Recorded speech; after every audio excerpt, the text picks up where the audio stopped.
এলাকায় সকাল 11:40 ঘূর্ণি ঝড়ে ব্যাপক ক্ষয়ক্ষতি হয়েছে।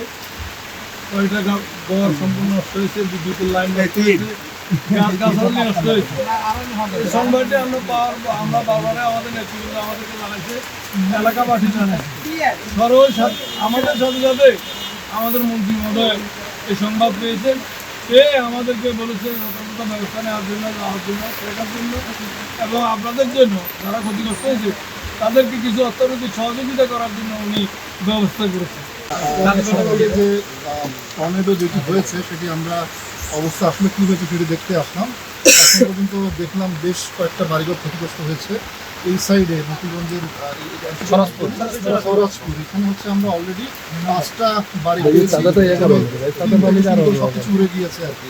তো তাদেরকে আপাতত আমার মন্ত্রী মহোদয়ের সাথে কথা হয়েছে, ওনার যে কিছু তহবিল আছে সেখান থেকে আমরা প্রতি পরিবারকে 5,000 থেকে 10,000 টাকা করে দিয়েছি এবং সাথে হচ্ছে আমাদের প্রাণের কিছু সরঞ্জামাদি আছে সেগুলো আমরা বিতরণ করছি।